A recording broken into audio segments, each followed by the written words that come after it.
साहब हमारा सवाल आपसे ये है कि अल्लाह के रसूल सल्लल्लाहु अलैहि वसल्लम की एक हदीस है जो सुनन नबी दाऊद के अंदर मौजूद है।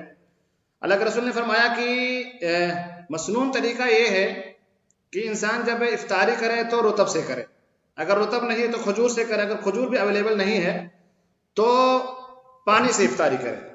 ये सुन्नत है, अल्लाह के रसूल सल्लल्लाहु अलैहि वसल्लम ने बतलाई है। तो मेडिकल साइंस की इसके ऊपर क्या तहकीक है? अस्सलाम वालेकुम वरहमतुल्लाहि वबरकातुहू। बहुत शुक्रिया परवेज साहब, बहुत अच्छा क्वेश्चन है ये। और हमें इसको समझना चाहिए कि हम जो चीज खाते हैं वो किस तरह अपने हमारी बॉडी में जाती है और किस तरह हमें न्यूट्रिशन देती है, और कौन कौन से फूड जो है प्रॉम्प्ट मींस जल्दी हमें वो न्यूट्रिशन पहुंचाते हैं बॉडी को और बॉडी की एनर्जी बहाल हो जाए। अगर हम खजूर को देखें तो उसमें जो है वो फ्रक्टोज है वो इजीली डाइजेस्ट हो जाता है। जैसे आपके मुंह में जाता है तो इसका कुछ हिस्सा जो फ्रक्टोज का है वो आपका एब्जॉर्ब हो जाता है और आपको क्विक एनर्जी देता है। इसका ये बेनिफिट है।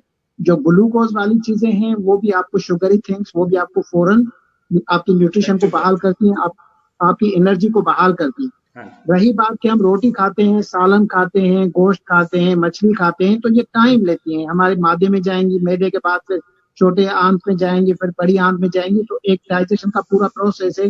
तो कुछ चीजों को हमें 8 घंटे लग जाते हैं, कुछ चीजों को हमें 16 घंटे लग जाते हैं, और कुछ चीजों का न्यूट्रिशन लेने में हमें 24 घंटे लग जाते हैं। तो जहां तक खजूर की बात है तो खजूर हमें इंस्टेंट एनर्जी प्रोवाइड करती है, और उसमें बहुत सारे एंटीऑक्सीडेंट है न्यूट्रिशन के अलावा, ग्लूकोज के अलावा। तो इसका ये बेनिफिट है। तो ये सबसे बेस्ट है कि अगर आप रोजा अफ्तार कर रहे हैं तो खजूर से करें, तो आपको आपके बॉडी में एनर्जी फौरन बहाल हो जाए। लेकिन डॉक्टर साहब इसी से जुड़ता जुड़ता एक सवाल है, बहुत सारे लोग नमक से इफ्तारी करते हैं, जो मेरे ख्याल से बहुत डेंजर भी हो सकता है। आप उनको अगर इफ्तारी पे अपने यहाँ बुलाएं या कहीं जाते हैं तो नमक दे रहते हैं, उससे इफ्तारी कर लेते हैं। तो मैं समझता हूँ कि इसके बारे में वजाहत बहुत जरूरी है। हाँ बिल्कुल, ये आप सही कह रहे हैं, क्योंकि नमक का इस्तेमाल करना, आप गार्गिल तो कर सकते हो कि आपके बैक्टीरिया मुंह में है, अगर आप टूथब्रश कर रहे हैं तो फिर तो उसकी गार्गिल की जरूरत नहीं है। लेकिन जिन लोगों के पास टूथब्रश नहीं है तो वो आप नमक का पानी करके आप उससे टूथब्रश कर सकते हैं, अगर आपके पास पेस्ट अवेलेबल नहीं है तो उसका ये बेनिफिट हो सकता है। लेकिन उसको पानी के साथ आप रोजा खोले, इसका कोई बेनिफिट नहीं है, इससे आपका ब्लड प्रेशर बढ़ जाएगा।